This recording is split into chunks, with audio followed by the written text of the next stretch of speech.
Thank you.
त्याला पावतो संकटी लागा विठ्ठल चरणी म्हणे नामयाची जणी भक्ती आहे ज्याची मोठी त्याला पावतो संकटी विठ्ठल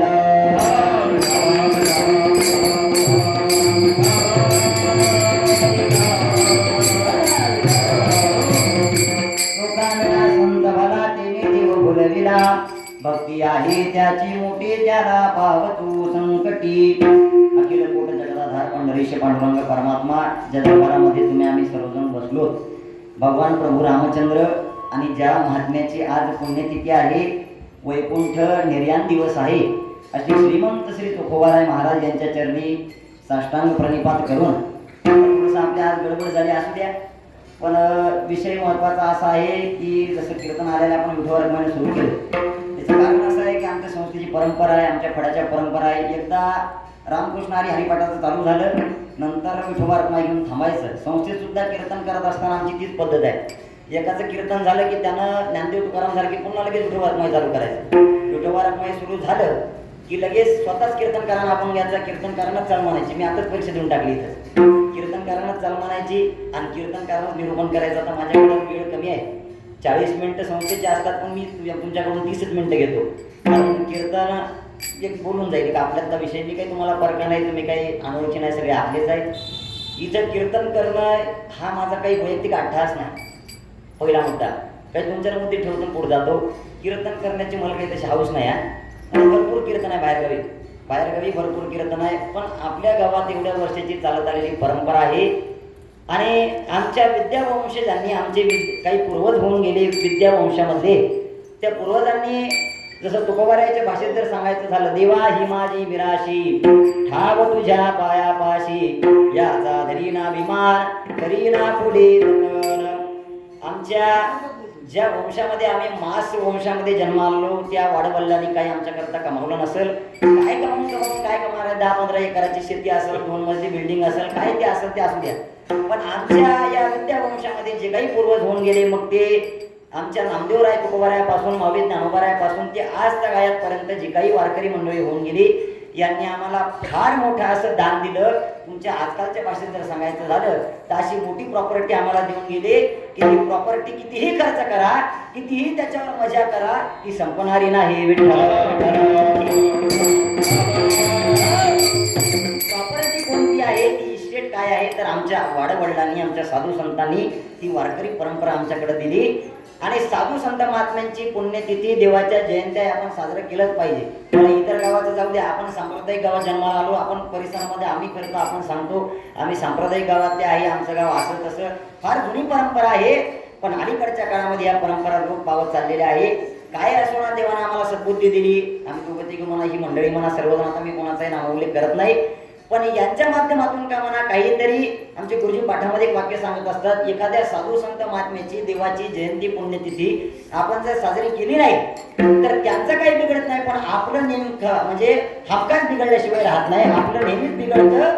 म्हणून आपलं जर बिघडू नये असं वाटत असेल आणि त्यांचा कृपा प्रसाद जर आपल्याला प्राप्त झाला किंवा पाहिजे असेल तर जीवनामध्ये नेहमी या साधू संतांच्या पुण्यतिथ्या देवाच्या जयंत्या निदान त्यांच्या नावानं 2 टाळ तरी वाजलं पाहिजे. आपलं गाव सांप्रदायिक आहे म्हणून त्यांच्या नावानं त्यांच्या पुढं त्यांच्या या स्थानामध्ये त्यांनी जिथं उभं राहून कीर्तन केली प्रवचन केले तिथं आपणही उभं राहून त्यांच्याबद्दल 2 शब्द बोलावे याच्याकरता आजच्या कीर्तनाचा प्रयत्न विठ्ठल विठ्ठल कीर्तन करण्याची मला काही हौस नाही. बाहेरगावी कीर्तन आहे दुसरं असं की कसं आहे आपलाच मोठेपणा आपण करणं काही योग्य नाही. आता मीच गावाचाच कीर्तनकार मी रोज तुमच्या पुढचा आहे आणि मीच कीर्तनाला उभं राहिलं म्हणजे मी कालही सर्वांना याची कल्पना दिली आणि एक मी झालं आमचे श्रीदादा झाले श्री झाला किंवा आम्ही सगळी मंडळी असं एक ठरवलं की आता मी अचानक गावाकडे आहे तर जसं आजपासून पुढे जेवढ्याही साधू संतांच्या पुण्यतिथ्या येतील तेवढ्याही देवाच्या जयंत्या येतील आणि जिथपर्यंत आम्हाला शक्य असेल तिथपर्यंत प्रत्येक साधू संतांच्या पुण्यतिथीला आणि प्रत्येक देवाच्या जयंतीला एक तरी कीर्तन झालं पाहिजे. विठ्ठल आपल्या गावामध्ये 12 महिन्याचा हरिपाठ आपण करतो, खूप चांगली बाब आहे. आम्ही नसतो तरी हरिपाठ होतो, आम्हाला अभिमान आहे त्याचा. आता कसं आहे कधी कधी कीर्तनाकरता फिरावं लागतं असू द्या. काकडाही आम्ही काही दिवस चालवला पण आता कसं आहे काकड्याला कोणी येत नाही एकादशीला म्हणून मग मी आता ती एकट्याने सोडून दिलं. नाही तर बरेच दिवस मी गावाला असताना मी 2 वर्ष एकट्याने काकडा केला म्हणून त्याची साक्षीदार आहे.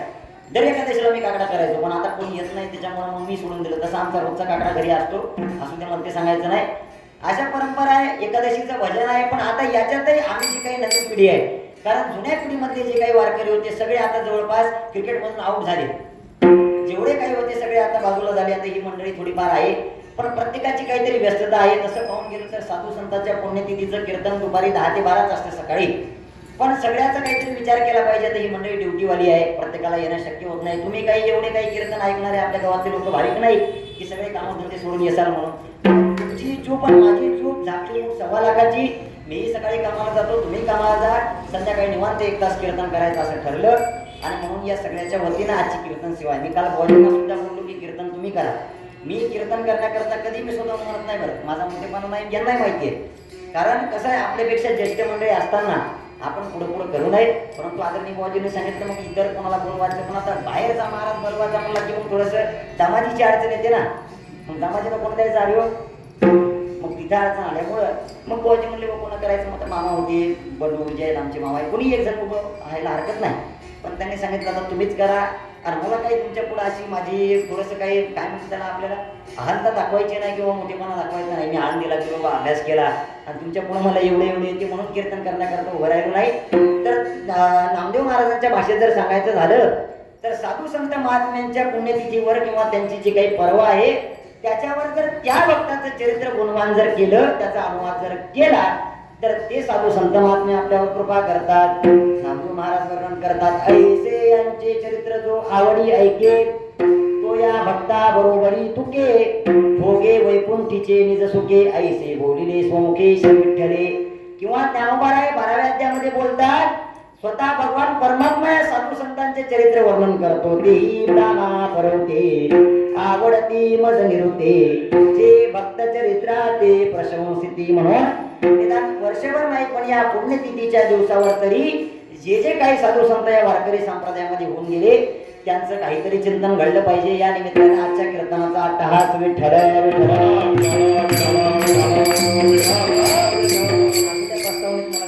वेळ कमी आहे. 8:30 पर्यंत आपली सेवा आटोपली पाहिजे. आरती सुद्धा बाकी आहे अजून.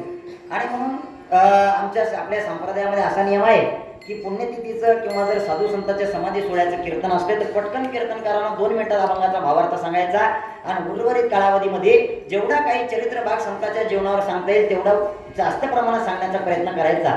मला जेवढ्या अनुषंगाने मी जिकडे पंढरपूरला 4 महिने राहिलो आळंदीला राहिलो जेवढं ऐकता आलं जेवढं आमच्या गुरुवर्याने शिकवलं जेवढं माझ्या लक्षात आहे तेवढा चरित्र भाग अगदी धावत्या वेळेत तुमच्या पुढे ठेवण्याचा प्रयत्न करतो. जगतामध्ये आपण अनेक देवतांची पूजा करतो. अनेक आपल्या आग्रहाचे श्रद्धेचे विश्वासाचे स्थान आहे.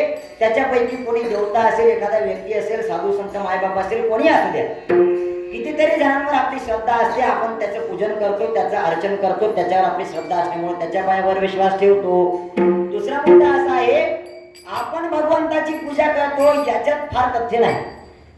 मग तथ्य कशात आहे, खरेपणा कशात आहे, तर भगवंत ज्यांची पूजा करतात त्याच्यात फार महत्व आहे. नाटाच्या अभंगामध्ये तुकोबराय पहिल्या अभंगामध्ये बोलतात, विठ्ठल आमोचे जीवन, विठ्ठल सिद्धीचे साधन, विठ्ठल ध्यान विसावा, विठ्ठल कुळीचे दैवत, विठ्ठल विद्यवोत चित. या अभंगामध्ये मला सांगायचं काय, तुकोबराय महाराज वर्णन करतात विठ्ठल कुळीचे दैवत.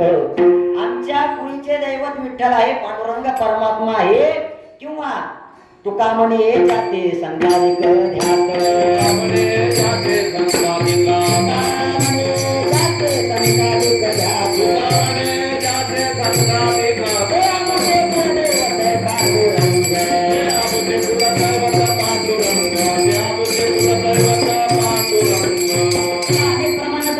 कुळीचे हे कुळदेवी केली ठावे संतांनी. आपल्या कुळाचा, वारकऱ्याच्या कुळाचा जर कुळदैवत कोण असेल तर पंढरीचा पांडुरंग परमात्मा. इतर तुमची ते मसोबा असू द्या, तिकडे कोणती देवी देवता असू द्या, मी दुसऱ्याची विडंबना करणार नाही, माझी विडंबना करणार नाही, मला बोलण्याचा तो अधिकार नाही. पण आपल्या वारकऱ्याच्या कुळीचं दैवत जर कोणी असेल तर भगवान पांडुरंग परमात्मा. पण हाही पांडुरंग परमात्मा ज्या साधू संतांना आपलं कुळदैवत मानतो, त्या साधू संतांची आज पुण्यतिथी म्हणून कुळ धर्म देव चोखा मागा, धर्म देव चोखा मागा, कुळ धर्म देव चोखा मागा, चोखा माझा जीव चोखा माझा भाव, माझा जीव चोखा माझा भाव, माझा जीव चोखा माझा भाव, माझा जीव चोखा माझा भाव, धर्म देव चोखा माझा, धर्म देव चोखा माझा.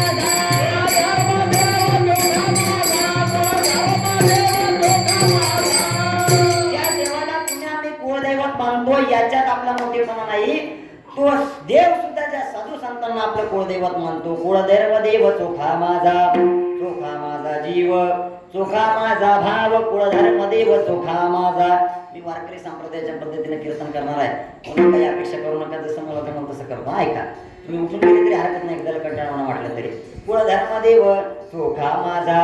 आणि म्हणून चोखोबारायाची सुद्धा पूजा, अनेक साधू संतांची पूजा भगवंतांनी केली. आता मी ती विस्तार करत नाही, मला भरपूर विस्तार करत आहे. ऐका, पहिला विस्तार ज्ञानोबारायांचा समाधीच्या अभंगामध्ये. आता पुढे समाधी येईल किंवा मुक्ताईची, तुमचं जर सगळ्यांची सहमती असेल तर त्याही दिवशी आपण कीर्तन करू, असू द्या, ते पुढचा विषय आहे.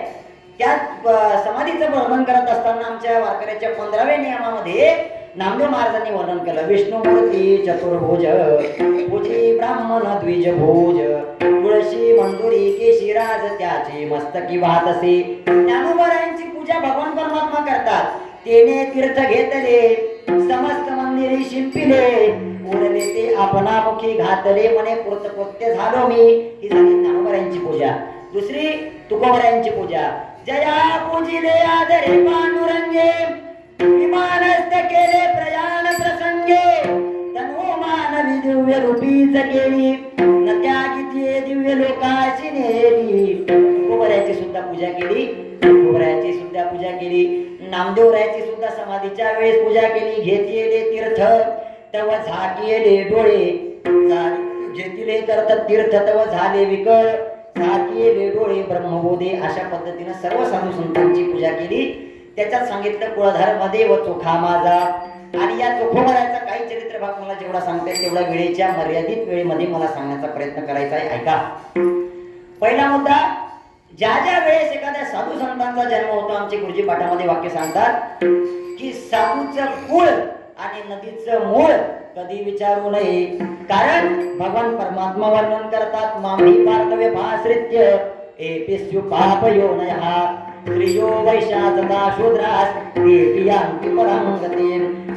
भगवंताचं जर नामचिंतन करत असेल आणि तो जरी अधमाधम योनीमध्ये जन्माला आलेला असेल तरी सुद्धा पाहे पासावजू हातीळी धरले, तिने तया काकुळती माते स्मरले, की तयाचे पशुत्व व्हावया झाले पावडिया माते. ज्ञानोबाराय 9व्या अध्यायामध्ये बोलतात, अरे गजेंद्र नावाचा पशु, नक्र नावाचा एक पशु म्हणजे मगर, त्या दिवशी आपण ऐकलं, याचा सुद्धा फार भक्ती केल्यामुळे उद्धार झाला, तर मग इतर जीवांचा का होणार नाही. अशा त्या काळाच्या जसं गीतामाऊली वर्णन करते की भगवान परमात्मा बोलतात ज्या वेळेस भागवतामध्ये चिंतन आलं, सुरुवातीला ज्या विराट पुरुषाची निर्मिती झाली या सृष्टीच्या उत्पत्तीच्या अगोदर, निर्मितीच्या अगोदर, त्या विराट पुरुषाच्या मुखापासून ब्राह्मणांचा जन्म झाला. थोडंसं ऐका, आमच्या साधू संतांनी जातीवाद कधी सांगितलं नाही. लोक म्हणतात वारकऱ्यांनी जातीवाद केला.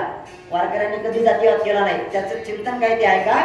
देवाने सांगितलं माझ्या मुखापासून ब्राह्मणांचा जन्म झाला, या बाहूपासून क्षत्रियांचा जन्म झाला, या मांड्यांपासून वैश्याचा जन्म झाला आणि खालच्या चरणापासून शूद्राचा जन्म झाला. पण याच्यात ऐका, द्विज नमस्कारी द्विज कर्मे करी शूद्र त्याते नमस्कारी. हा शूद्र जो सांगितला याला कुठल्याही प्रकारचं मंत्राचरण करण्याची, कर्माचरण करण्याची गरज नाही. यानं फक्त ब्राह्मण करत असलेल्या कर्माला जरी नमस्कार केला, शूद्र करत असलेल्या कर्माला जरी नमस्कार केला, क्षत्रिय करत असलेल्या कर्माला जरी नमस्कार केला तरी त्याचा उद्धार होतो. ज्ञानोबाराय वर्णन करतात. किंवा अजून सांगितलं ब्राह्मण क्षत्रिय वैश्यानाम शूद्रानाम च परम तप. किंवा 4 प्रकारच्या पद्धतीमध्ये मी जगताचं निर्माण केलं. भगवान बोलतात चातुर्वर्ण्य मया सृष्टम गुणकर्म विभाग अशा हा गीतामाऊली वर्णन करते.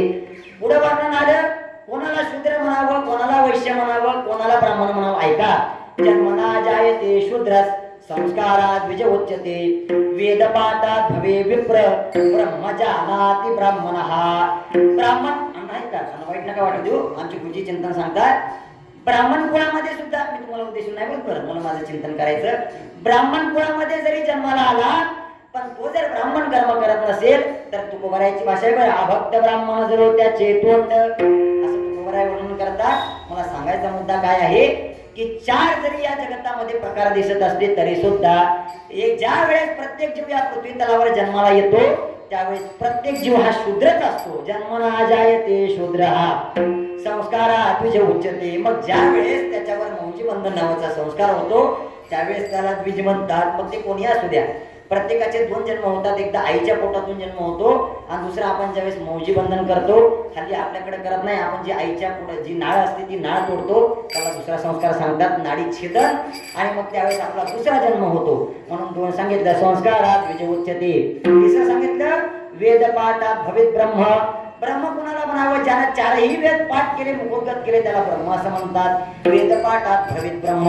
मग आता ब्राह्मण कोणाला म्हणावं, ऐका शास्त्रकार वर्णन करतात. ब्रह्म जानाति ब्राह्मणः. जे ब्रह्म जाणतात त्याला ब्राह्मण म्हणावं. मग तुम्ही आम्ही सर्वजण वारकरी त्या परब्रह्माचं चिंतन करतो, त्याला जाणण्याचा प्रयत्न करतो. श्रुतीचे एक वचन आहे, पंचदशीकार वर्णन करतात ब्रह्मविद ब्रह्म एव भवती. ब्रह्माला जाणणारा हा ब्रह्मच होतो. म्हणून तुम्ही आम्ही सुद्धा ज्या वारकरी संप्रदायामध्ये आहोत, हा वारकरी संप्रदाय सुद्धा त्या परमात्म्याला प्राप्त करून घेताना त्या परब्रह्माचं चिंतन करत असतो. म्हणून तुम्ही आम्ही सुद्धा सर्वजण सुद्धा ब्राह्मणच आहोत. विठ्ठल अशा पद्धतीनं तुकोबारायांचा जरी शूद्र वंशामध्ये त्या ठिकाणी जन्माला तुकोबाराय आले असले तरी त्यांच्या जन्माची फार विस्तृत कथा आहे. माझ्याकडे वेळ कमी आहे, मला वेळेचं भान आहे. ऐका काय कथा आहे. स्वतः त्या ठिकाणी बंका महाराज, कोण बंका महाराज तर चोखोबाराय महाराजांचे मेहुणे. आता हे कसं काय पाहिलं, कारण जर बोलायचं असलं तर वक्त्यानं अगोदर अभ्यास केला पाहिजे. पाहोनी ग्रंथ करावे कीर्तन तेव्हा आले जाण फळ त्याचे. आता हे मला चिंतन करता येईल, तिकडे जात नाही. एखादा वक्ता जर उभा राहिला असेल ना त्यानं अगोदर ग्रंथ पाहिले पाहिजे, मग बोललं पाहिजे, अशी संप्रदायाची परंपरा आहे. मी सुद्धा थोडंफार काहीतरी पाहून आलो तेव्हाच तुमच्याकडे बोलतो. चोखोबाराय महाराजाच्या बाबतीत असं चिंतन आलं की चोखोबाराय महाराजांचा जन्म शूद्र वंशामध्ये झाला. अतिशय खालच्या योनीमध्ये स्पष्ट जर सांगायचं झालं तर महार वंशामध्ये चोखोबारायांचा जन्म त्या ठिकाणी झाला. कशा पद्धतीने चोखोबारायांचा जन्म झाला ऐका, थोडंसं चिंतन आहे. त्या काळामध्ये सातारा जिल्ह्यामध्ये कारेगाव किंवा कोरेगाव असा तपाडभेद आहे. असं नावाचं एक शहर, आम्हाला वाटतं आजही आपण भीमा कोरेगाव त्या ठिकाणी प्रसिद्ध आहे. कारेगाव किंवा कोरेगाव त्या ठिकाणी चोखोबारायांचे आई वडील काही कामानिमित्तानं राहत होते. आता हे प्रत्येक संतांच्या बाबतीत आहे. नामदेवरायाच्या बाबतीत मूळ नामदेवरायाचे आई वडील हे नरशी ब्राह्मणीचे होते, पण नंतर मग नवस केल्यानंतर त्यातली भरपूर चिंतन आहे, तिकडे पंढरपूरला गेले. तसं यांचेही आई वडील आता वंशामध्ये शूद्र असल्यामुळं त्या काळामध्ये जी काही सनातन धर्मियांची परंपरा होती त्याच्यामध्ये फार फार अशी कट्टरतेने ते परंपरा पाळायचे. त्यावेळी शूद्रांना इतर जे काही वर्ण आहे त्यांच्या दारामध्ये सुद्धा पाय टाकण्याचा अधिकार नव्हता. एवढी जुनी वैदिक संस्कृती होती. पण हल्लीच्या काळामध्ये आता थोडी त्याच्यात सुधारणा झाली, विकास झाला, अलीकडे ती पद्धती मोडकळी झालेली आहे. सुद्धा चांगला आहे. पण जुन्या काळामध्ये एवढाच त्या ठिकाणी वैदिक सनातन परंपरेचा पगडा भारी होता की एखाद्या शूद्राला त्या ठिकाणी इतर वर्णांच्या लोकांच्याकडे जाता येत नव्हतं. पण त्याची काही खालच्या धर्माची जी काही नीच दर्जाची कामं आहे तीच कामं करण्याचा त्यांना अधिकार होता. आणि म्हणून मग कोरेगाव त्या गावाला सुदामदेव आणि सावित्रीबाई असे 2 जोडपे त्या ठिकाणी राहत होते, दाम्पत्य राहत होतं. एकदा काय झालं, त्या कारेगाव किंवा कोरेगावचा एक पाटील होता. सुरुवातीच्या काळामध्ये लोक फार उदार होते. आजही आपल्या गावामध्ये मला वाटतं, मला सांगता येणार नाही, पुजारी नाही इथं, पण आपल्याही गावामध्ये काही लोक असे आहेत की आपल्या शेतामध्ये एखादं जर काही पीक पिकलं आपण आणतो, पण आपण फक्त देवाला लग्नाच्या पत्रिका आणतो. बाकी आपल्या वावरात काय पिकलं, आपल्या घरात एखादा पदार्थ झाला, आपल्या घरी गुलाबजामुन झाले की आपणच आणतो, पण देवाला नैवेद्यासाठी आणत नाही, आपण घरी खातो. पण त्या कोरेगावमध्ये पाटील असा होता की त्याच्या शेतामध्ये काहीही पिकू द्या, काही जरी पिकलं तर तो पहिले देवाला नैवेद्य पाठवायचा पंढरपूरच्या पांडुरंगाला. आता तो पाटील असल्यामुळे त्या काळात त्याच्या शेतामध्ये फार मोठी अशी आमराई होती आणि फार आंबे पिकायचे. आता अलीकडच्या काळामध्ये पाटील नाही, पाट्याच राहिले, बाकी सगळं गेलं. असं द्या, मी कोणाला उद्देशून बोलत नाही, पण फार मोठे अलीकडे कठीण आहे की मी म्हणून माहीत पण बोलू नाही, मला बाजूला हां. म्हणून पाटील होता आणि त्या पाटलाने आता ठरवलं की मस्त आता उन्हाळ्याचा सीझन आहे आणि मस्त आता आंबे आले, बाजारात आले वाटते, पण ते कार्पेटचे आहे. पण पाटलाचे शुद्ध वावरातले पिकलेले होते आणि मग पाटलाने ठरवलं की आता आपले आंबे कुठे पाठवायचे, पंढरपूरला भगवंताकडे पाठवायचे. पण आता आंबे किती पाठवायचे, आता ते काही आपल्यासारखं नव्हतं. आपलं कसं असतं, एखाद्या दिवशी आपण चांगला शिरा करतो तुपाचा, आणि चांगला तुपाचा शिरा करतो, सत्यनारायणाचा प्रसाद करतो. आणि आता आपण आमच्यासारखे पोथ्या वाचायला गेलो कोणी की मग असं वाटतं व महाराजाला प्रसाद दिला पाहिजे. पण लोक एवढे चुंबूस मामा बरोबर सत्यनारायणाचा तुपातला शिरा असला की बरोबर एवढाच हातावर ठेवतात आणि बाकीचा मग ती घरी नेऊन इतरांना वाटतात महाराज जाऊन ते बोंबलं, तिकडे काही घेणं नाही महाराजाकडे. तसं आता कुठे सगळं महाराज गेले का, गावातल्या महाराज लोक जास्त दर्शनात देत नाही. 100 रुपये लग्न लावतात लोक बरं, आणि आम्ही 700 रुपये सत्यनारायण करतो. असू द्या, मला सांगायचं काय, पण देवाला दिलं पाहिजे. आणि त्या सावकाराकडे छान आंबराई पिकली, खूप आंबे झाले, खूप आंबे. मग आता त्याला वाटलं आपण देवा करता पंढरपूरच्या पांडुरंगाला आंबे पाठवले पाहिजे. त्यानं 2 डाले घेतले, मोठे मोठे, आपली पोळीची डाली आहे ना ती मस्त, 2 मोठे मोठे डाले घेतले आणि 2 डाल्यामध्ये 125, दोन्ही डाल्याचे मिळून 125 आंबे झाले. आता तुम्ही कसा हिशोब धरा, मला वाटते याच्यात कमी इकडे 25 टाका, इकडे 100 टाका. पण तसं जर केलं तर मग उचलणारा मरण ना जाग्यावर, म्हणून जाग्यावर गेलं नाही पाहिजे, आपलं केलं तर नाही झालं पाहिजे. म्हणून थोडं अर्धे करा. 125 अर्धे किती होते, हा मला तर माहिती आहे, तुम्ही सांगा ना शुभम किती होते. 65 63 काय असेल ते धरा. हा बरोबर आहे ना, बरोबर आहे, चालेल. आणि म्हणून आता 62 63 असं ते 2 याच्यामध्ये टाकले. आता तुकोबाराय मालकाकडे गेले आणि हात जोडले, मालक मी जातो हो पंढरपूरला. ठीक आहे, मालकाने सांगितलं मला काही जाता येणार नाही, शेतीचे वगैरे काम आहे, तू एक काम कर, हे 2 डाले जे काही आंबे आहे हे घेऊन भगवंताकडे जा, देवाला नैवेद्य दे. तिथं पत्र लिहून दिलं, हे अशा पद्धतीचे ब्राह्मण आहे, बडवे ब्राह्मण, त्यांना हे पत्र दाखव, त्यांच्याकडे सुपूर्द कर. ठीक आहे महाराज, पण एवढे मोठे आंबे, 125 आंबे मला एकट्याला उचलणार नाही, मग मला कोणीतरी जोडीदार घेतला पाहिजे. मला म्हटलं ठीक आहे, आता तू काहीतरी कर, कोणीतरी जोडीदार घेऊन जा. पण मग आता इकडे तिकडे कोणता जोडीदार नेल्यापेक्षा आपली पार्वती संघ घेतली, 2 व्हीलरवर बसते की बरं आहे कुठे जायला, म्हणजे दुसऱ्याच्या मागं लागण्यापेक्षा आपलं घेतलं बरं, गिराईक टिपटा उचललं की चाललं. असं मग त्यांनी पाटलाने ठरवलं की आता एक काम कर सुदाम देवा, इतर दुसऱ्याच्या मागं लागण्यापेक्षा, कारण तसंही आता कसं आहे, हल्ली लोक फार कामात गुंतले, लग्नाचं सीझन एवढं दाट आहे की लोकांना पाणी प्यायला म्हणजे वेळ नाही, आणि एवढा वेळ असल्यामुळे मग आता तू एक काम कर, तुझ्या पत्नीला सोबत घे आणि दोघं नवरा बायको पंढरपूरला जा. सावित्राबाईनं सुद्धा पुकार दिला, सांगितलं भगवंताकडे जायचंय, मी येते. आणि निघाले दोघे जण, सुदामदेव निघाले, सावित्राबाई निघाली.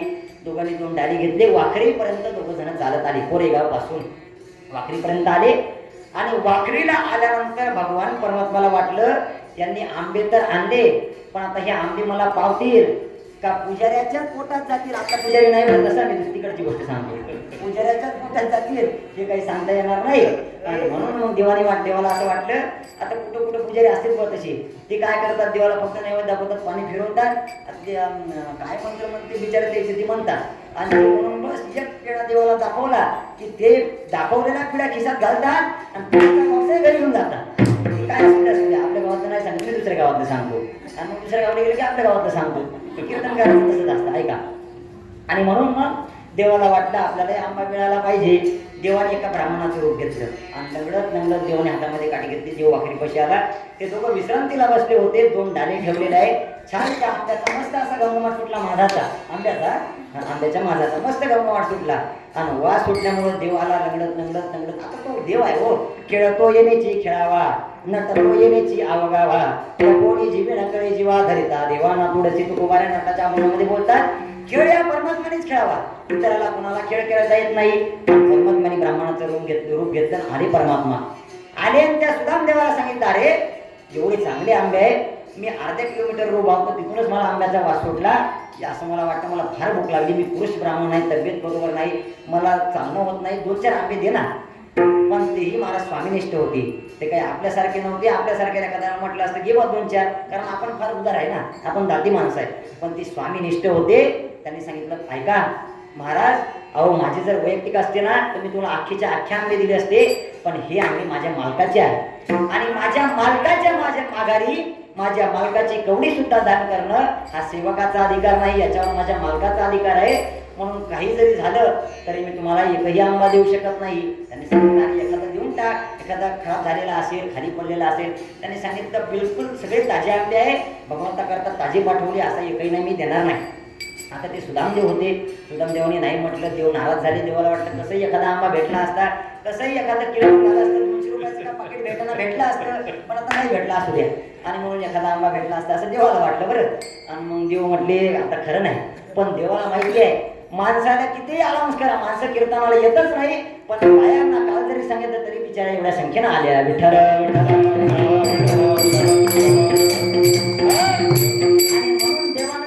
टीपीवरच आकडा टाकला. आमच्या गुरुजीची भाषा बरं ऐका. म्हणून देवानं बरोबर टीपीवर आकडा टाकला.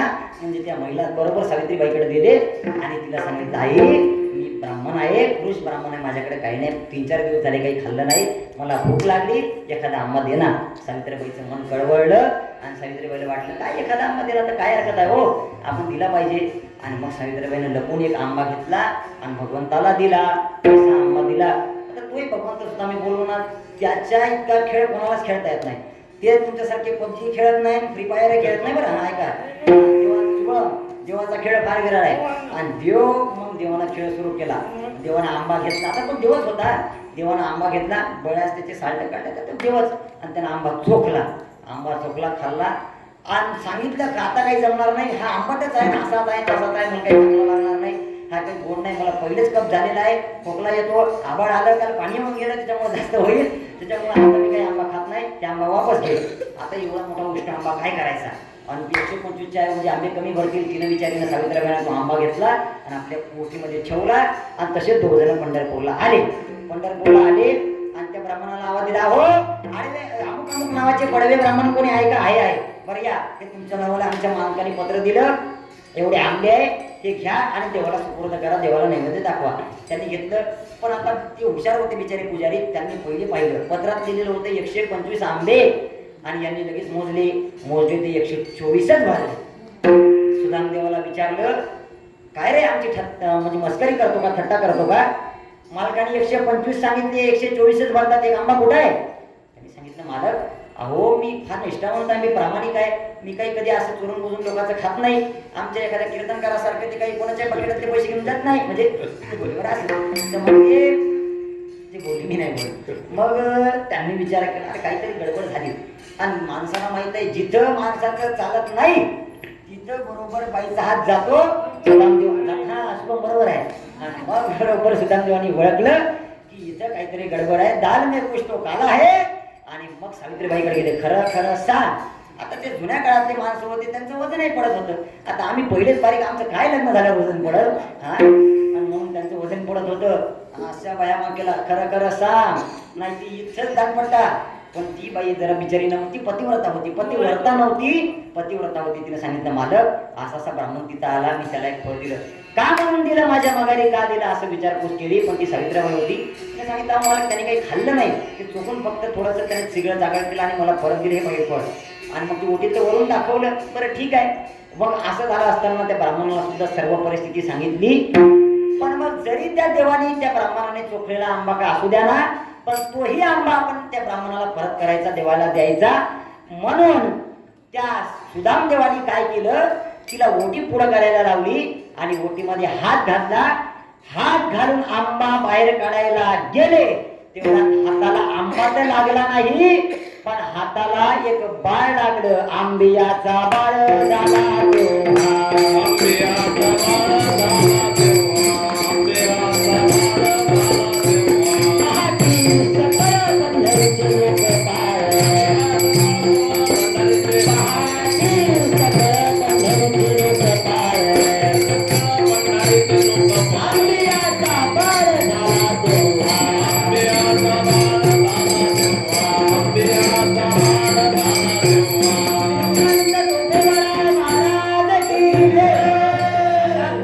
वैशाख शुद्ध एकादशी म्हणजे गेलेल्या एकादशीला श्रीमंत संत शिरोमणी चोखोबाराय महाराजांचा जन्म झाला.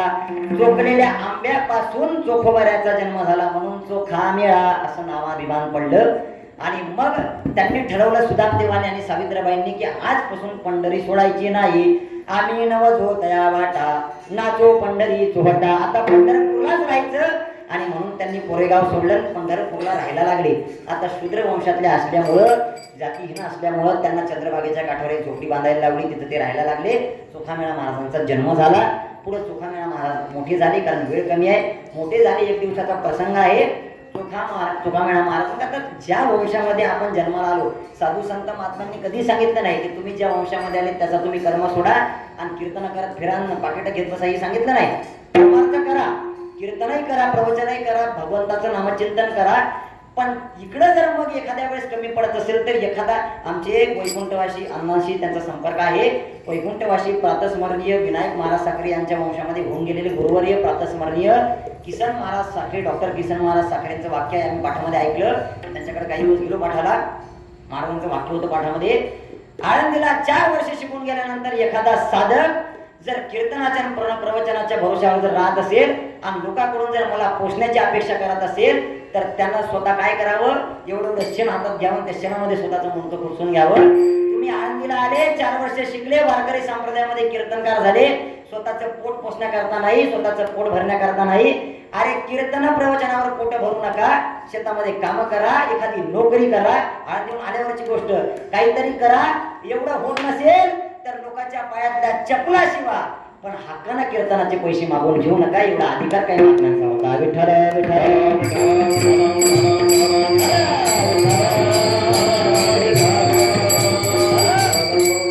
साधू संतांनी सुद्धा कर्म आपापल्या वंशाचं सोडलं नाही. चोखोबाऱ्यांचं शूद्र वंशामध्ये जन्म झालेला असल्यामुळं मग चोखोबाऱ्या सुद्धा आपलं कर्म करायला लागली. काय असेल, एखाद्याच्या घरी जर कोणी जनावर मेलं, मग त्या जनावराला न्यायचं, त्याची मोठमाती करायची. आता त्याबद्दल कोण काय देत होतो, जुन्या काळात आमच्या कीर्तनकारांनी धान्यावर कीर्तन केले.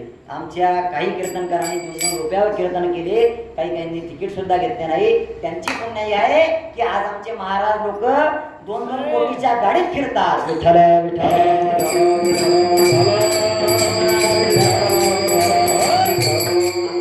आणि म्हणून चोखोबारा आपला वंशाचा जो काही व्यवसाय तो करायला लागले. एकदा काय झालं, एका सावकाराच्या घरी एक ढोर त्या ठिकाणी मेलं. काय म्हणा, बैल म्हणा, काय असेल ते जरा, काय एखादी मरण पावली.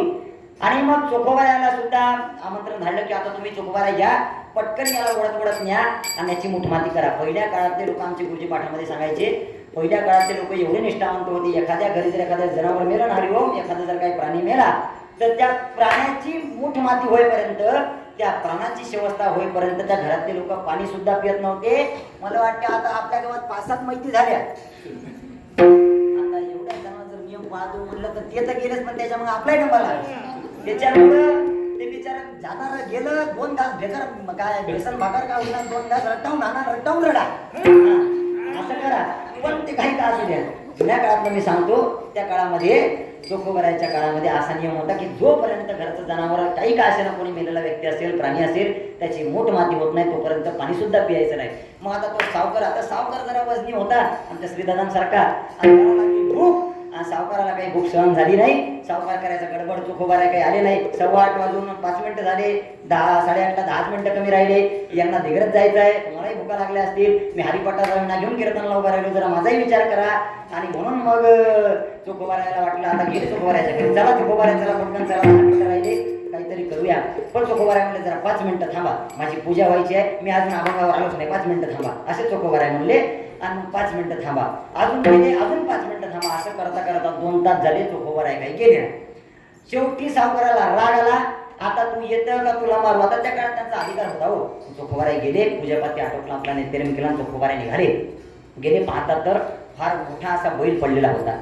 आता जुन्या काळात ते दार होते, ते ठेंगणेदार होते, आणि ठेंगण्यादारातून अन्नातून एवढा मोठा बैल बाहेर वळत काढायचा हे काही एकट्याच्या बस त्या ठिकाणी एकट्याचं काम नव्हतं.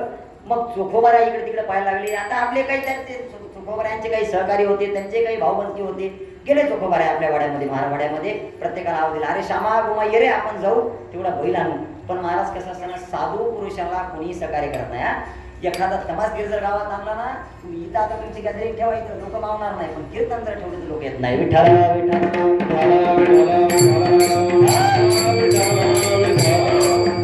तुका म्हणे तोची संत सोशी जगाची आघात. साधू संतांना नेहमी त्रास होतो, मग तो कुठेही असतो. त्या जुन्या काळात नाही झाला, आजही झाला, याच्या पुढे होणार आहे. आणि म्हणून चोखोबारायला कोणी मदत केली नाही. पण मग देवाने काय केलं, एका महाराचं रूप घेतलं, आणि महाराचं रूप घेऊन स्वतः परमात्मा तिथं आले. राम राम राम राम जय हरी. कोणा तुम्ही? नाही, मी तुमचा सोयराच आहे. अहो पण कोण कुठले काय ना, नाही ते मला काही सांगता येणार नाही, पण आपण तुम्ही महार मी महार, आपण कोणातरी सोयरे आहोत, म्हणून आपण काहीतरी आता मला काम सांगा. मला असं जाणं माहिती आहे, त्या सावकाराने सांगितलं की आमच्या अन्नामध्ये मोठा बैल मरून पडलेला आहे, आणि चोखोबारायला धरू लागण्याकरता कोणी सोबती नाही. पण ठीक आहे, देव रूप घेऊन आले का महाराजचं, आणि सांगितलं आता मीच तुम्हाला त्या ठिकाणी त्या घोराला बोलू लागतो, आणि आपण 2 जण मिळून त्याची व्यवस्था करू. चोखोबाराय आतमध्ये गेले. अहो, ज्या परमात्म्याच्या पायाला हात लावण्याकरता साधू संत महात्मे हजारो वर्षाची तपश्चर्या करतात, त्या बैलाचं काय पुण्य असेल. स्वतः भगवान परमात्म्याने त्या बैलाचे 4 पाय होते ते हातामध्ये घेतले, त्याला दोरीनं पिरगाळा मारला, आणि एवढा मोठा, आता ते कंसाला, रावणाला, कुंभकर्णाला, करंगळीनं एवढा मोठा पर्वत उचलणारा परमात्मा, ते काही बैल काय त्याला अवघड आहे का. असा धरला परमात्म्याने, एकाच बोटा दाबला, वडतच आणला. हा, तो बैल वडतच आणला. चोखोबाराय राहिले, आणि पाहता पाहता देवानी त्या बैलाला नेलं, त्याची मूठ माती सुद्धा केली. चोखोबाराय त्याच्याकडे पाहत राहिले, आणि चोखोबाराय आश्चर्य करायला लागले की एवढी मोठी ताकद याच्यात कशी आली. आणि याचं वर्णन आमचे चोखोबाराय वर्णन करतात. चोखा मेळा संगे ढोळे घोडी, चोखा मेळा संगे ढोळे घोडी, चोखा मेळा संगे ढोळे घोडी.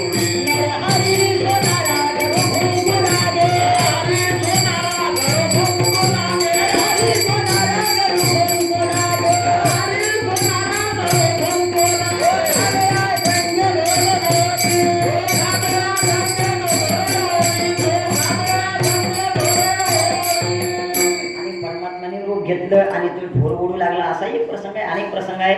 पुढे एक प्रसंग येऊन गेला. आपण नेहमी आता बहुश्रुत मंडळी आहेत आणि कीर्तनकाराच्या मुखामधून तो आपण प्रसंग ऐकला. चोखोबारायच्या पत्नी सोयराबाई यांचं बाळंतण पण त्या ठिकाणी भगवंताने केलं. चोखोबाची बहीण झाला शारंगर, वहिनी उघडादार हाका मारी.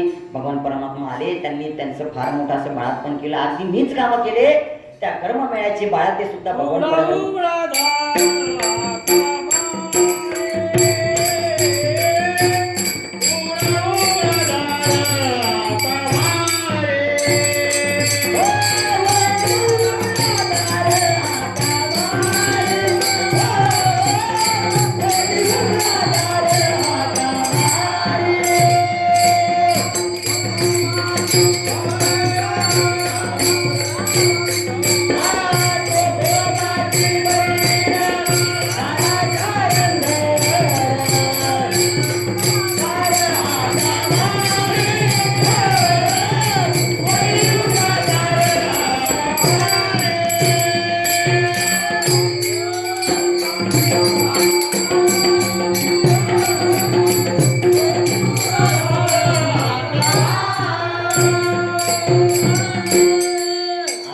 टाळकरी आले आणि असे टाळकरी आल्यावर मी 10 वाजेपर्यंत सकाळी सोडत नाही, कारण आमच्या फडकऱ्यात परंपरा आहे असे टाळकरी असतात 1000 2,000 टाळकरी हे प्रमाणात डबल चाली.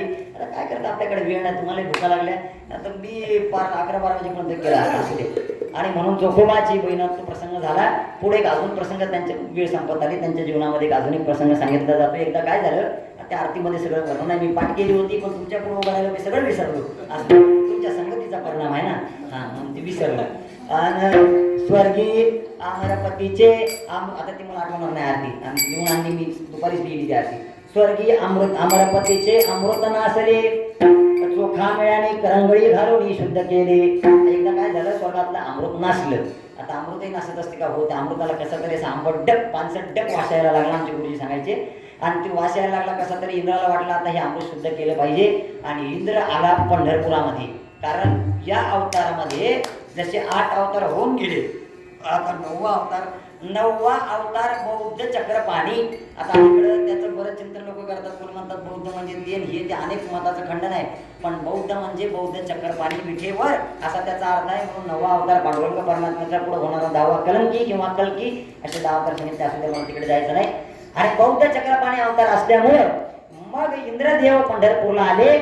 आणि पंढरपूरला आल्यानंतर आता एखाद्या मंत्र्याच्या घरी जर जायचं असलं, ज्यांची ओळख आहे त्यांचं ठीक आहे, पण आमच्यासारख्या भुतरावाला जर एखाद्याच्या मंत्र्याच्या घरी जायचं असलं तर तसं जाता येत नाही.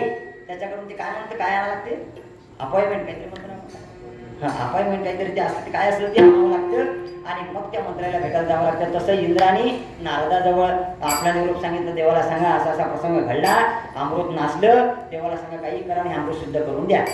अचानक त्या दिवशी होता एकादशीचा दिवस. आणि एकादशीचा दिवस असल्यामुळं भगवान परमात्मा विटेवर नाही, भगवान परमात्मा कुठे गेले हे गेले इंद्रदेव गेले, त्या अमृताचं ताड घेतलं, भांड घेतलं आणि रुक्मिणी मातेच्या मंदिरामध्ये गेले. रुक्मिणी मातेला विचारलं का हो देव दिसत नाही, कुठे गेले? अरे इंद्रा आज कोणता दिवस आहे म्हणली एकादशी. अरे तुला अक्कल नाही का, एकादशीच्या दिवशी खरा जर वारकरी असला तर ते घरी झोपतच नाही, भजनालाच येतो असं ते म्हणले. मी नाही म्हणले, खरा जर असला तर तो वारकरी भजनाला येणारच. त्याच्या मग किती कामं असू द्या, किती ड्युटी असू द्या, तुमची नाईट ड्युटी असू द्या का वावरातली पेरणी असू द्या का भर पाऊस असू द्या, वारकरी जर असेल तर एकादशीला गावात भजनाला येणार. असा आमचा परमात्मा खरा वारकरी आहे. आणि एकादशीच्या दिवशी परमात्मा विठ्ठल कसा उभा राहील? मग एकादशीच्या दिवशी परमात्मा कुठं आहे तर वाळवंटामध्ये. काय करतो?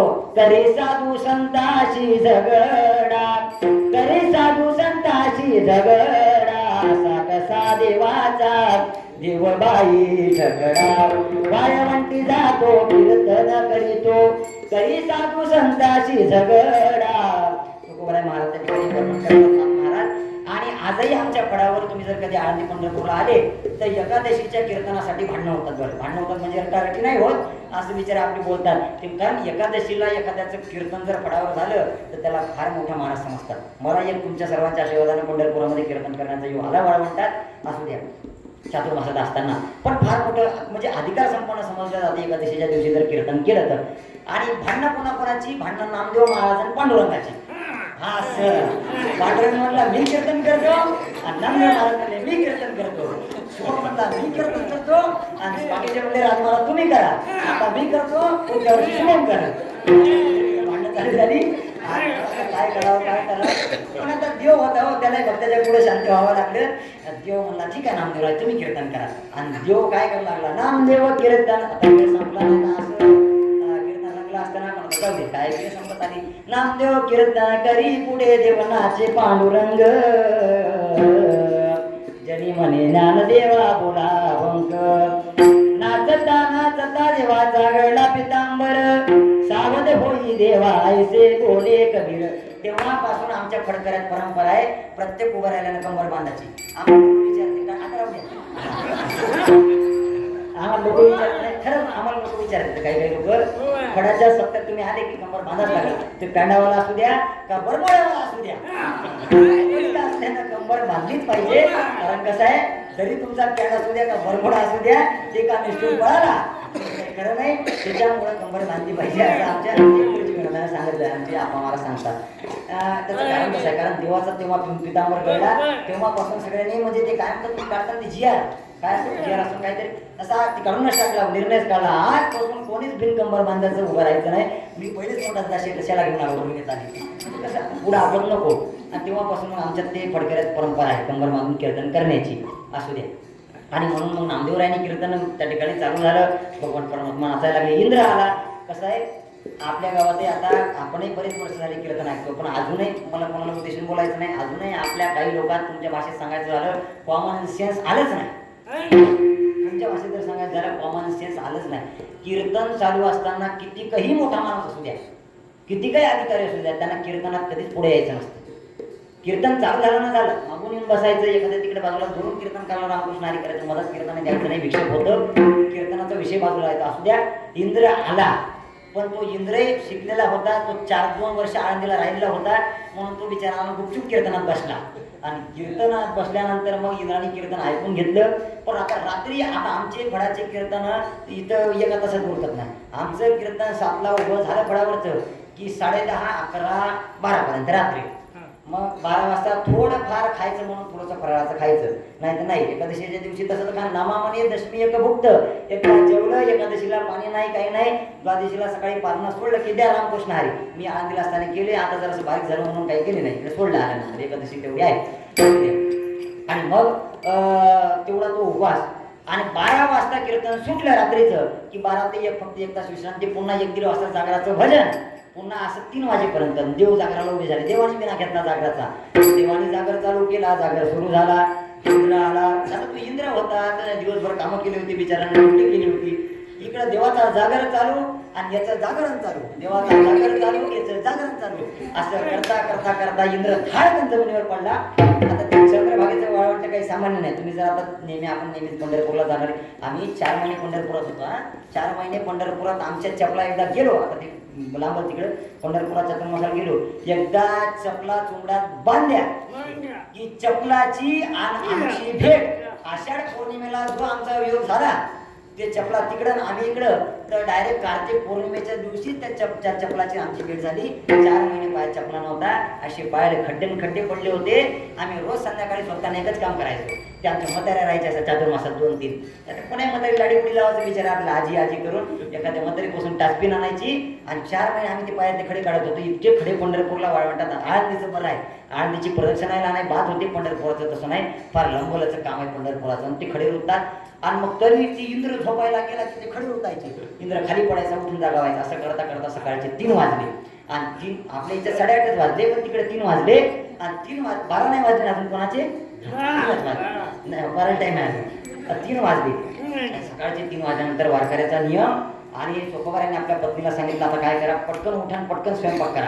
आता चोकोबाराची पत्नी ऐकली, ती बिचारी ऐकल्याबरोबर लगेच उठली आणि सांगितलं आता द्वादशी सोलाला देव आपल्या घरी येणार आहे, मी लगेच आता स्वयंपाकाला जातो, स्वयंपाक करतो. आता सोयराबाईंना वाटलं 3-4 माणसं जेवायला येतील, येऊन किती मला आपल्या गावात आपल्याला लोक आषाढी कार्तिकला जेवायला बोलवतात भजन झाल्यावर. किती भजने आपण जेवायला जातो सांगा बरं तुम्ही. असं करता करता ज्या महात्म्यांनी ती एकादशी द्वादशी लावल्या होत्या, अख्ख्या द्वादशा बंद पडल्या. तुम्ही विचार करा काही गोष्टीचा. फक्त मला वाटतं आषाढी कार्तिक 2च चालू आहे. एक आपले अण्णासाहेब आणि पुंडलिकराव वांडे, मदत एखादी असेल तर असेल बघ, कारण आमची भजने जेवायलाच जात नाही. त्याला करावं काय, ही मंडळी ड्युटीवर अटकती. आता हे घाबरे जेवायला येते नाही, म्हणजे जेवायला येत नाही, तर तेवढं जरी आलं तर बस आहे ना, असू द्या. आणि म्हणून सोयराबाईला वाटलं 4 माणसं येतील म्हणजे चोखोबार आहे, भगवान परमात्मा, नामदेवराय, एखादा दुसरा कोणी एखादा मागे. कसं आहे, महाराज आले की त्याच्या मागे असा ड्रायव्हर असतो, त्याचा मागे ड्रायव्हर असतोच, कोणते एक जण येईल असं 4-5 जण त्यांनी धरले. आणि सोयराबाईंनी 4-5 माणसाचा स्वयंपाक केला. आणि सूर्योदय आमच्या आता ते लांबल चिंतन पंढरपुरात आम्ही असतो ना, ज्यावेळेस होतो ना चातुर्मासाला, एकादशी झाली बरोबर सूर्योदयाला आमची पंगत बसलीच पाहिजे. दुसऱ्या दिवशी 3ला उठणं चतुर्मासाचा नियम आहे. 3ला उठायचं, आंघोळ पाणी करायचं, देवाची दर्शन प्रदक्षिणा झाली की बरोबर 5:30-6ला सूर्यास्त म्हणजे सूर्योदय होईल. त्यावेळेस आमची पंगत बसायची. एकदा कोयता मारून गाडी भरली, 5:30-6ला गाडी टम भरली आणि 2-4 ग्लास पाणी पिलं की मग आमच्या गाड्या स्टेशनला लागल्या की बरोबर दुपारी 2-3 वाजता दुपारच्याच पाठाला गाड्या उठायच्या. अशी पंढरपूरची परिस्थिती आहे. आजही आळंदीला कधी आले, मधुकरी जर खाल्ली ना, एकदा 12ला झोपले की 4 शिवाय तुम्ही काही उठणार नाही, कारण ते मधुकरीचा अधिकारच आहे. एकदा आमच्या आळंदीत आमचे गुरुजी सांगतात, गुरुजी पाठाला होते, कोणातरी एका बाईनं मधुकरीतली गांज्याचीच भाजी दिली. आणि गांज्याची भाजी दिली, त्या सोबत्यानं गुरुजींच्या ती भाजी खाल्ली. सोमवारी झोपला कधी तर शनिवारीच उठला. अशी काही परिस्थिती आहे असं ते मला सांगायचं का. आणि मग सकाळी द्वादशीला पारणं सोडलं पाहिजे. त्यांनी 4 माणसाचा स्वयंपाक केला. इकडं काकडा चालू झाला, काकडा झाला आणि सगळेजण चंद्रभागेला आले. वाळवंटामध्ये स्नान झालं आणि चोखोबाराय नदीच्या पलीकडून राहत होते, कारण ते शूद्र वंशामध्ये जन्माला आलेले होते. आणि मग आता चोखोबारायच्या घरी जायचं आहे, तर भगवान परमात्म्याला नदी ओलांडून जाणं काही आवड नव्हतं. मग कोण कोण आले ऐका. नामदेवराय आले, भगवान परमात्मा आले, नारद मुनी आले. इंद्र होता ना काय आलेला, इंद्रही तिथंच होता. इंद्र काही अजून गेला नाही, कारण इंद्र जर असा म्हणजे समजदार होता. त्याला माहिती आहे जरी 8:30 वाजले तरी 9 पर्यंत गेलं तर हरकत नाही असं इंद्राला वाटलं. पण तरी इंद्राला वाटलं पटकन आवडलेलं बरं. आणि मग इंद्राला सुद्धा जेवणा करता इंद्र निघाला. इंद्राच्या मागोमागून गंधर्व आले, 33 कोटी ऋषी आले, सगळे आले. आणि हे वरात आली. आता एवढी वरात चोखोबाराने पाहिलं, आता काय करावं, इतका जणांना स्वयंपाक कसा पुरल. पण भगवान परमात्मा होते. लगेच भगवान परमात्माने आपल्या तिन्ही पत्न्यांना बोलावलं, राही माताला बोलावलं, रुक्मिणी मातेला बोलावलं, सत्यभामेला बोलावलं. तुम्ही पांडुरंगाच्या मंदिरामध्ये जा, 3ही देव्यांच्या मूर्त आहे. थोडंसं बारीकीने पाहिलं तर लक्षात येईल. आणि तिघींना सांगितलं जा, पटकन ते स्वयंपाक करू लागा, 8:30 वाजून गेले, चला भूक लागली. आणि मग सगळेजण 3 जणी गेल्या. आता जिथं स्वतः भगवान परमात्म्याच्या पत्न्या तिथं काय कमी आहे हो. तिथं मग स्वयंपाक सुरू झाला. आणि एवढ्या लोकांकरता स्वयंपाक केला. आणि पंक्ती बसल्या. चोखियाचे अंगणी बैसल्या पंगती, स्त्री ते वाढती चोखियाची. सगळेजण बसले, एका पंक्तीत बसले. पण इंद्र गडबड करायचा. 8:30 वाजले केव्हा सोडता, घ्या लवकर, आटपा लवकर, असं इंद्र गडबड करत होता. देव म्हणजे 5 मिनिटं थांबा जरा सोडतो. आणि मग नाही, इंद्र काही थांबत नव्हता. देवा काही का झालं चालते, पहिले हे अमृत शुद्ध करून द्या. त्या अमृताचा लई बेकार वास यायला लागला. देवाने सांगितलं लहान बरं, एकदा तू कटकट मोकळी करतो आणि मग मी निवांत कीर्तन करतो, निवांत जेवतो. देवाने काय केलं, त्या अमृताचा असा कलश घेतला आणि लगेच चोखोबाला लाभ दिला. हो चोखोबाला इकडे या, हे स्वर्गातलं अमृत आहे. आणि इंद्रदेव म्हणतात की हे अमृत नासलं, याचा वास येतो, काय करा, हे घ्या तुमचं बोलायचं फिरवा बरं, करंगळी फिरवा, म्हणजे अमृत शुद्ध होईल. चोखोबाला वाटलं अरे एवढं साधं काम हे आपण केल्यापेक्षा आपली बायको करत. त्यांनी लगेच आपल्या पत्नीला आवाज दिला, सोयराबाईला, अहो ऐकलं का, बाहेर या. आल्या बाहेर. काय, हे स्वर्गातलं अमृत विटलेलं आहे, त्याचा वास येतो, त्याला शुद्ध करून द्या बरं. ठीक आहे, मला काही हरकत नाही. त्यांनी काय केलं, लगेच आपली बाई होती, आता ते जुन्या काळातल्या बाया होत्या, इथपर्यंत बांगड्या होत्या. तिनं बांगड्या काही पाहू नका, असं जुन्या काळातली बाई होती, इथपर्यंत बांगड्या होत्या. तिने बांगड्याच्या मागे केल्या आणि त्या कलशामध्ये हात घातला आणि फक्त अशी करंगळी फिरवली ना, चोखोबाऱ्याकडे दिला. चोखोबाऱ्याने करंगळी फिरवून घे, इंद्राला तुम्ही सांगितलं, चल पाय आता पहिल्यापेक्षा कशी चव आहे.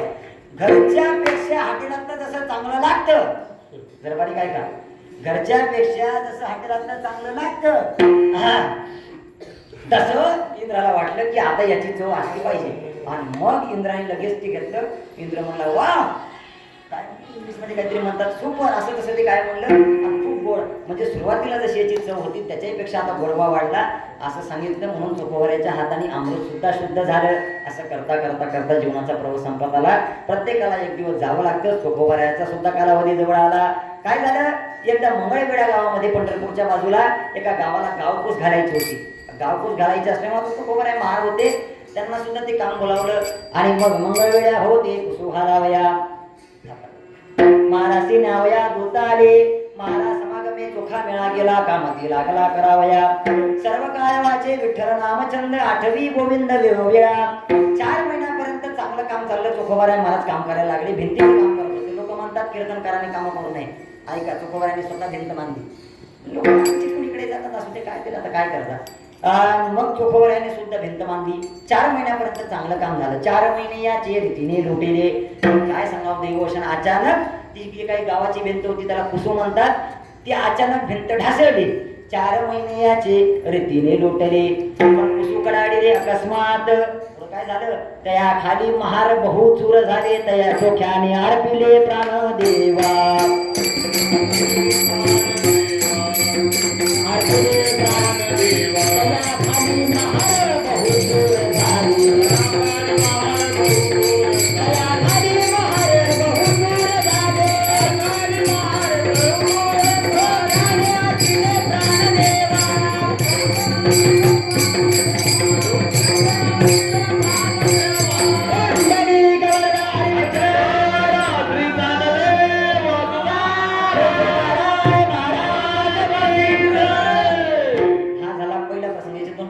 लवकर सांगतो, वेळ संपत आली. पहिला मुद्दा, आजच्या दिवशी, आज वैशाख वद्य पंचमी, सुदीन गुरुवारी प्रयाण करी चोखा. गुरुवारला वैशाख वद्य पंचमीला आजच्या दिवशी दुपारी 12-11:30 दरम्यान कुसू कडाळलं. त्याच्या खाली चोखोबराय दपकले गेले. चोखोबरायांचा ध्यान झाला. ते परमात्म्याचे चरणी विलीन झाले. आता पुढचा प्रसंग आहे का, दुसऱ्या दिवशी रात्रभर परमात्म्याला झोप आली नाही. परमात्मा रात्रभर आपला पितांबर डोळ्याला राहून रडत होता. सकाळी काकड्याला नामदेवराय गेले. नामदेवरायांनी पाहिलं, देवाच्या पितांबराला हात लावला. देवाच्या पितांबरामधून पाणी गळायचं आणि पितांबराला ज्यावेळेस हात लावला, पितांबर ओला दिसत होता. का म्हणून ओला झाला? नामदेवरायांनी विचारलं, का देवा? रात्री कोणाची कामं करण्याकरता गेला होता का? जनाबाईच्या गोऱ्या करण्याकरता गेला होता का? किंवा गोरोबा काकाचे इथं माट बनवू लागण्याकरता गेला होता का? का म्हणून तुझा पितांबर ओला झाला? आणि देव काही शब्द बोलले नाही. देवाच्या डोळ्यामधून खळाखळा अश्रू वाहू लागले. तेवढा रुक्मिणी माता आल्या. रुक्मिणी माताने सांगितलं, अरे नामदेवा, जेव्हापासून काय चोखोबरायाचा देहांत झाला तेव्हापासून परमात्म्याने एक घास सुद्धा खाल्ला नाही, पाण्याचा घोट सुद्धा घेतला नाही. चोखोबराय नामदेवराय फक्त परमात्मा रडत आहे. आणि रडता रडता रात्रभर देवाचे डोळे सुजले. पितांबराचा सोगा वल्ला झाला आणि रडता रडता भगवान परमात्म्याला चोखोबरायाची आठवण येऊ लागली. आता काय करावं? नामदेवराय पुढे आले, देवा काहीतरी सांगा हो, काय केल्यानंतर तुम्ही आनंदित होसाल, हे या शोकातून बाहेर येसाल? काही नाही नामदेवा, एकच कर, त्या मंगळवेढ्याला जा आणि जिथे कुसू कडाळलं त्या कुडू मधून माझ्या नामदेवरायाच्या आस्ती घेऊन ये रे. देवा अहो ठीक आहे, मी आस्ती आणेल, पण तिथं काही 2-4 महार नाही चोळ झाले ना. 400-500 लोक त्या कुसू खाली त्या ठिकाणी पडून मेले. देवा कसं काय नामदेवरायाच्या आस्ती आम्ही ओळखाव्या? सांगितलं, तिथं जा, नामा म्हणे देवा कैशा ओळखाव्या. देवाने सांगितलं, विठ्ठल नाम जयामध्ये निघे. नामदेवा तिथं जा, एक आस्ती उचल आणि ती आस्ती कानाला लाव. अरे ज्या आस्ती मधून विठ्ठल विठ्ठल असा ध्वनी येईल, ती आस्ती माझ्या चोखोबरायाची आहे. विठ्ठल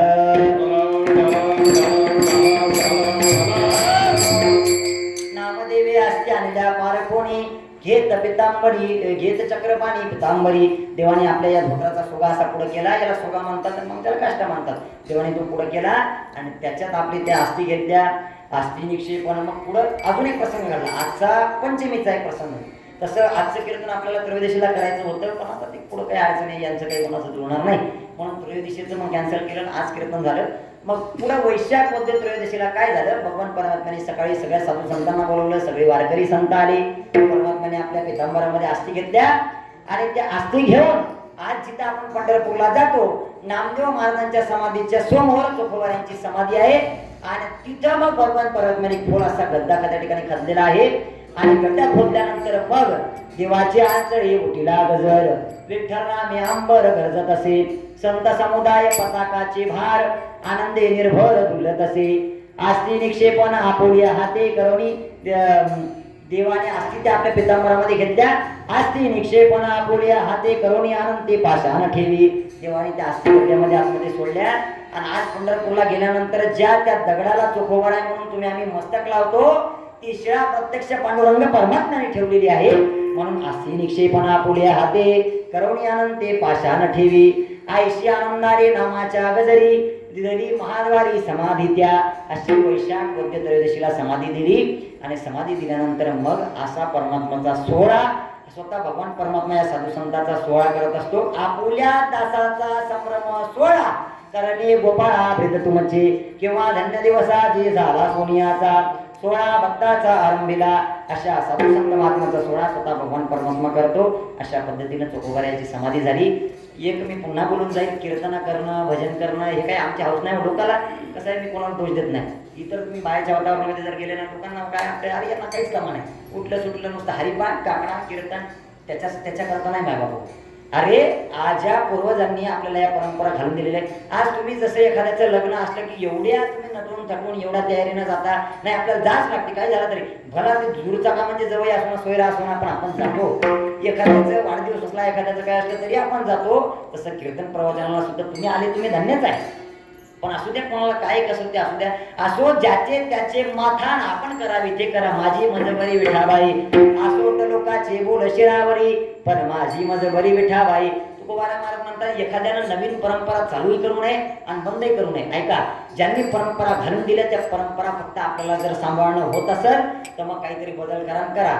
नये करून वेजुने सांभाळा वेजाचे त्याने. म्हणून या परंपरेला उद्देशून जेवढी सेवा आमच्या आयुष्यामध्ये किंवा आमच्या हातून या नवीन पिढीमध्ये जे काही आम्ही आता गावामध्ये तयार झालो किंवा संप्रदायाच्या सेवेमध्ये आहोत, आमच्या हातून जितकी सेवा परमात्मा किंवा भगवान प्रभू रामचंद्र या दरबारामध्ये करून घेईल तेवढी आम्ही म्हणजे आयुष्याच्या शेवटच्या श्वासापर्यंत करण्याचा आम्ही सर्वजण प्रयत्न करतो असं एक आश्वासन देऊन याच ठिकाणी आजची झालेली सेवा भगवान परमात्म्याच्या चरणी अर्पण करून चोखोबाराय महाराजांच्या चरणी अर्पण करून इथून पुढे लगेच वैशाख वद्य दशमीला मुक्ताबाईचं सुद्धा निर्याण आहे, समाधी सोहळा आहे. तुमची सर्वांची इच्छा असेल, सर्वजणांची तयारी असेल तर त्याही दिवशी आपण कीर्तन करू. तसं आम्ही आता आमच्या पद्धतीने भजन करतो. पण काय आहे, 2 मिनिटं आहे का, भजन केल्यावर तुम्हाला त्या भजनातलं गांजरं नाही वांगही कळत नाही. आमच्या बुद्धीची भाषा आहे, तुम्हाला गांजरं नाही त्यातलं वांगही कळत नाही. कारण कसं आहे, आमचं भजन वारकऱ्याचं टाळ पक्वाजावर असतं, पक्वाजाचा आवाज असतो, म्हणण्याचा आवाज असतो, तुम्हाला काय जास्त कळत. म्हणून मग आम्ही थोडं नवीन पिढीने विचार केला, आमचा श्री असेल, श्रीदादा असतील, मामा असतील, सर्व मंडळी, की भजन तर करायचंच, पण भजनापेक्षा काहीतरी त्या साधू संतांचा चरित्रभाग कळला पाहिजे. म्हणून मग 1 तासाचं कीर्तन आपण करत जायचं. आणि दिवसा कोणाचं शक्य होत नाही म्हणून आम्ही संध्याकाळी कीर्तन करण्याचं ठरवलं. पण आता याच्या पुढे आजचं कीर्तन झालं, पुढचं आता होईल का न हो, आता ही तुमच्या सर्वांची इच्छा आहे. तुमची इच्छा असेल, कोणी करल, बुवाजी करल, आणि कोणी एक जण यांच्यापैकी उभारणी कीर्तन करल, अशा पद्धतीनं पुढेही सेवा आमच्या हातून भगवत परमात्म्याने करून घ्यावी एवढीच प्रार्थना व्यक्त करतो. आणि याच ठिकाणी मानल्या रामगोपाल